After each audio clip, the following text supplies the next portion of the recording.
Hey, welcome to the Rock and Roll Rowdies. Okay, tonight we're going to have a bit of a special review of Mr. Alan Granger's background and myself. I'll be catching up in a little while, but let's hear from Granny, from where he came from, and look where he is now. And where I am now. Yeah, so I'm coming to you live from the foothills of Monrovia, California, which is a suburb of Los Angeles. I've lived here for the last 40-something years. But back in the beginning, Mal Craggs, who was one of the other rowdies, dragged me kicking and screaming to a rehearsal in Hartlepool of this band. I had no real interest in bands up to that point, but did the first few gigs around town, got into it. Next thing you know, we'd moved to London in 1969 with the same band from Hartlepool. We did a few things around the city, but then eventually I realized if I was going to do this, I suddenly got a taste of professionalism, got to move forward a little. So I answered an advert in either the New Musical Express or the Melody Maker for a roadie wanted £10 a week, live with a band. Yeah. Some experience might be necessary, might be useful. I had some experience. So that was the legendary prog rock band Gnidrolog. And next thing you know, one of the first gigs was the Wheelie Festival, which was one of the first big open-air festivals in the early 70s. And then continued on through bands like Vinegar Joe, Vandergraaf Generator, the Heavy Metal Kids, Average White Band, Zoot Money and Steve Ellis, and Stack Ridge, English quirky bands. Then I got involved with Steel Ice Band. We did a first United States and world tour, which led on to made all kinds of contacts, led on to, I came back from that. How old were you then, Granny? How old was I? My first American tour, I was 25. My first rock and roll gig, I was 21. Right, okay. 20, moved to London, 20, just turned 21. But in 1974, started making contacts in the American side of things. People like Chip Monk, who was the production manager for Woodstock. These guys were big thinkers, and he recruited me to do the George Foreman Muhammad Ali fight concert in Zaire in September. That was something else. That deserves a whole chapter on its own. Came back from that, and I started becoming an independent sort of. I was never a production. I was always like a guy that would get into whatever was needed. And I did some stuff with the Warner Brothers Music Tour, which was 6 bands over 2 nights, all tour around Europe in 75. Reconnected with Wishbone Ash and Mal. And we started touring in the States with Wishbone. Came back and did a big, 1975, did a huge European tour called Star Trucking. Right. Bankrupt. Miles Copeland. And Mark was on that, the sound man for Wishbone. We all know each other in this little gang. Then I continued on with people like Bette Midler. Bette Midler was fantastic. Call me sometime, Bet. We need to talk. And Supertramp, Chris de Burgh, bands like the Divinals, Underworld. I got involved in like getting bands off the ground over here as opposed to working with big time bands.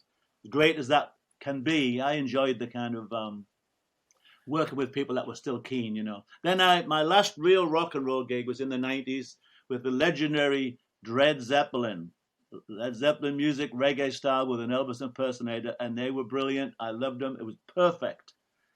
I finished that about 1995, and then I moved into tourism, started taking people on holidays, and the difference between that and rock and roll was if you told people on a holiday that they had to get up early in the morning, they went to bed. Rock and rollers would just stay up all night, then pass out right before wake-up call. So yeah, just go back to Dred Zeppelin. Just go back to Dred Zeppelin. You guys did quite a lot of touring with those guys, even though probably most people don't know. Went all over the world. It was something else to see people's reaction to like a reggae version of Stairway to Heaven with Big Fat Elvis singing it. But we had a mosh pit going everywhere. I've actually got some live stuff, and they were brilliant. They were really, really clever and brilliant. We had major artists coming backstage.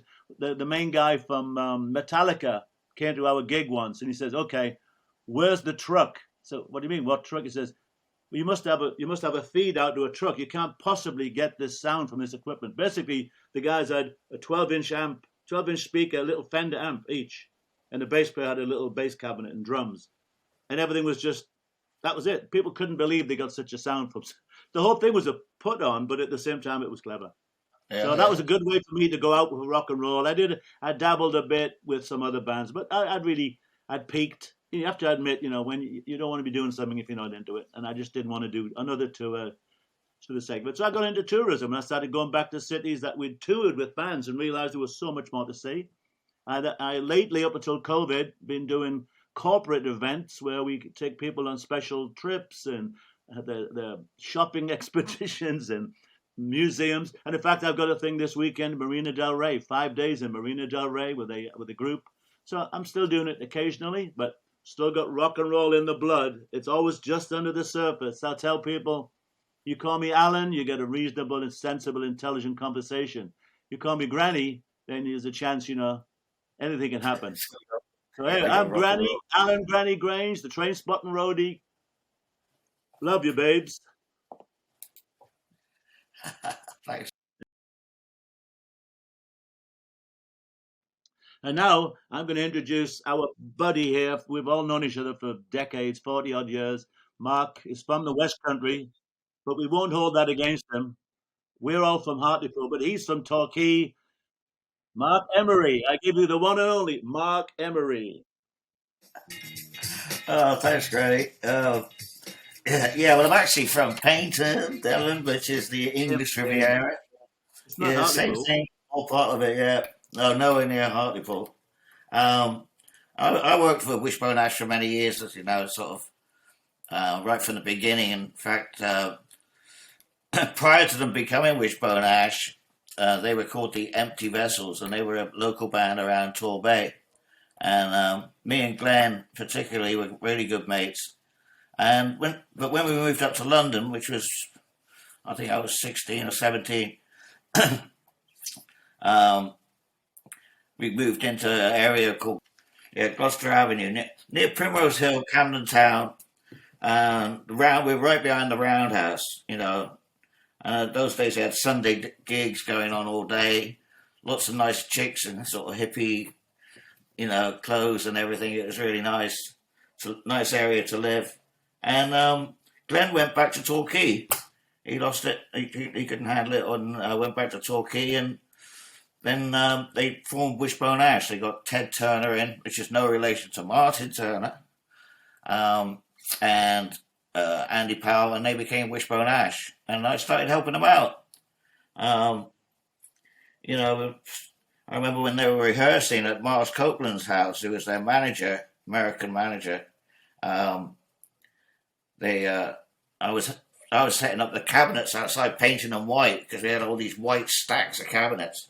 And I could hear this drummer in the background. He was terrible, and it was Stuart Copeland practicing upstairs, and he did get better.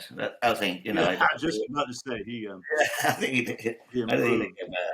But they were great days. There was loads of great bands around, and the band started touring. This would be when? This is about 1970. This is right about 1970. Yeah. Same period, yeah. 69, 70. And, it's like parallel. You and Mao and Wilco, all coming from Hartlepool. I was coming up from Devon. We're all in London sort of mixing and getting our feet, on the ground with working. And, after touring up and down the bloody country in a transit, learned to drive in a transit van. The band started taking off. People like John Peel were getting behind the band, and it was starting to move. So we were doing better gigs and stuff.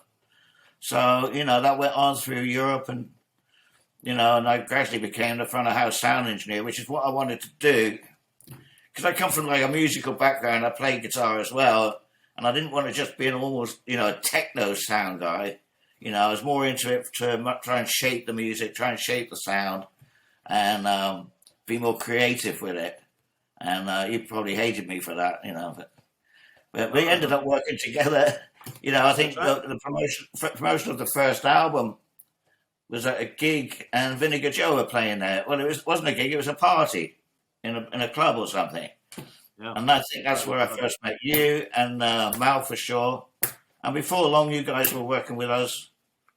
I guess that was early. That was earlier than you think. Anyway, So Yeah, we would all turn up at each other's gigs. It would be all intermingled. The night off, you went to Wishbone Ash's gig. Another night off, you went to Vinegar Joe's. yeah, and we Everybody. did a lot of touring together, and whether they were supporting us or we were supporting them or whatever, and it all gradually built up and built up, and before long, a couple of years later or a year or so later, we were touring the States, and that was that's a whole nother story. But it was like going to another planet for me. Even just going to a McDonald's with thick freaking milkshakes, but like the first gigs we did with 3 Dog Night, Canned Heat in bloody great big dusty stadiums, Sports arenas. really hot in Florida and shit, and it was like anyway, that was a great experience. That first American tour was unbelievable. One of the guys got sent home. Sadly, Kevin Harrington he got done for possession along with myself. That's another story that I'll go into where we got busted carrying some grass. But anyway, unfortunately that happened. And then when we got to LA, Ted hooked up with this hippie guy in a geodesic dome, and we were doing like 4 nights at the Whiskey A Go Go, and Ted finally just about made it to the gig about 10 minutes before they were supposed to be on, and he was fucking spaced out of fuck. And well, that guy Michael runs a shuttle service at the airport now. He runs a shuttle service, Mickey's spaceship shuttle.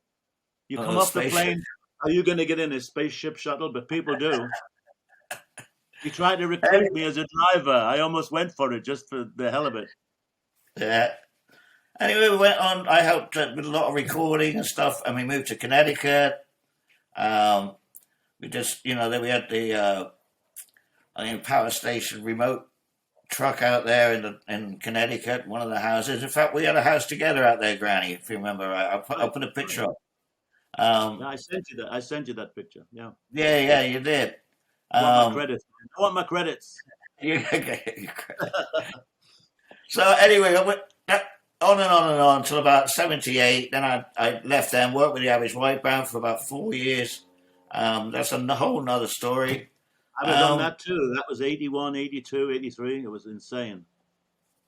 Yeah, it was, yeah. Connecticut. They were great guys. I love the White Band. I knew them from early on back in London. When we first had flats in London, we were doing gigs with Glencoe, which was the predecessor to, I think, Onnie and Alan's part of the Average White Band.